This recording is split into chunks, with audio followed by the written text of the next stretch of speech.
inputs. So inputs are taxed differently depending on where they are used. Inputs sebagai faktor produksi berkaitan dengan pajaknya memiliki perbedaan dan perbedaan ini sesuai dengan di mana mereka digunakan. Capital atau modal. Capital in corporate sectors have different with capital in corporate sector or have higher stakes than capital in non-corporate sector. Capital di sektor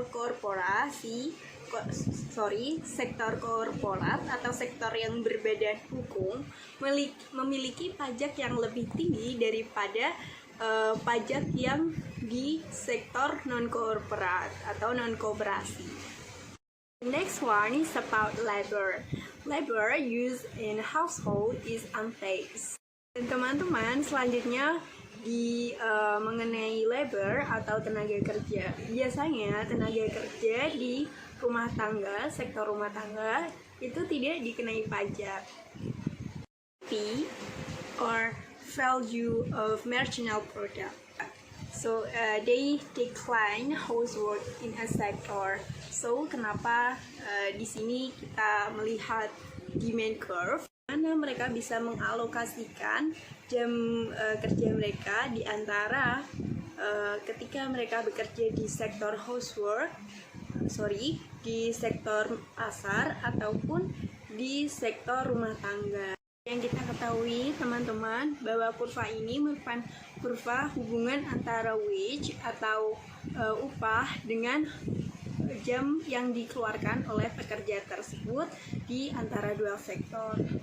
A tax on market wage at rate T lowers the wage rate from VMP. Dari dua keseimbangan tadi teman-teman, kita bisa melihat efeknya ketika ada penurunan wage atau upah dari garis VMP market ke bawah ke garis 1 minus TW2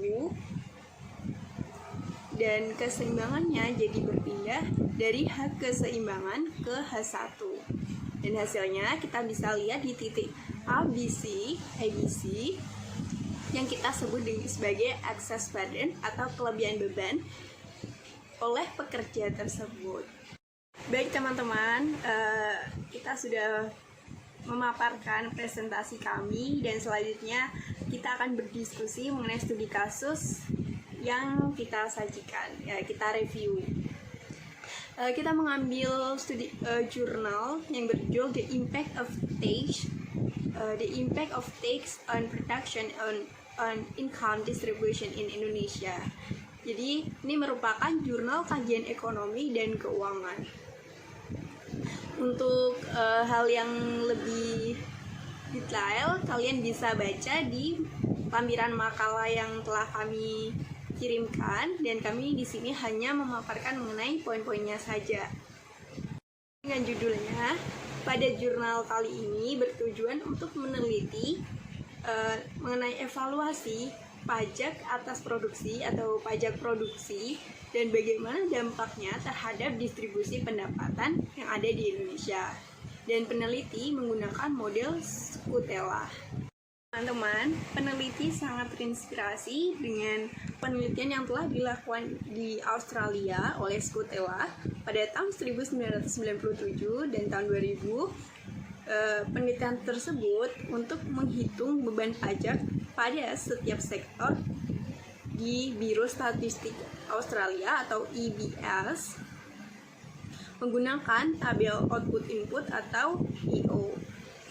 Dan peneliti juga menggunakan modul pengeluaran rumah tangga dan pendapatan oleh Susenas. Pada tahun 2000, peran penerimaan pajak dalam anggaran Indonesia telah meningkat tajam, baik berupa pajak penghasilan maupun pajak atas produksi. Tahun 1998 sampai tahun 2012 saja penerimaan pajak meningkat 11% per tahun. Peningkatan tersebut merupakan peningkatan secara nominal.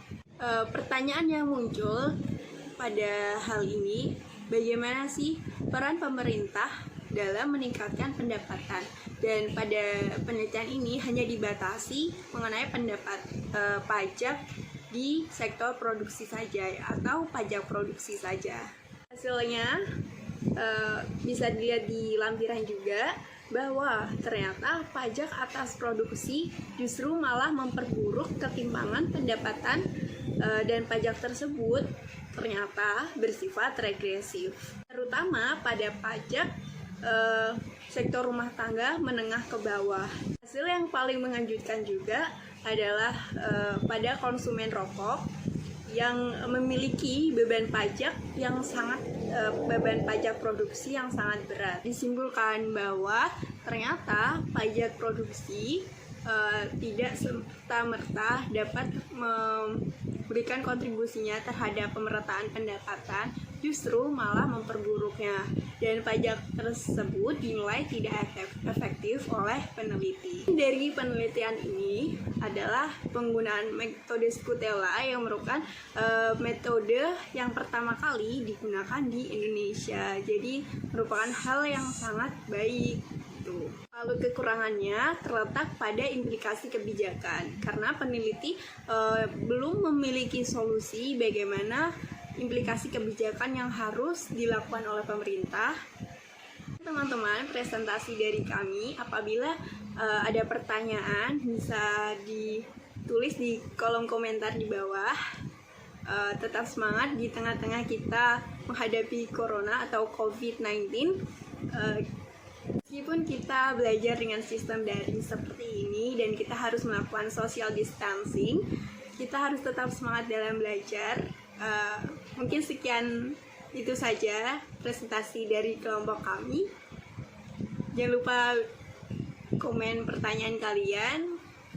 Selamat siang, sampai jumpa, dan wassalamualaikum warahmatullahi wabarakatuh.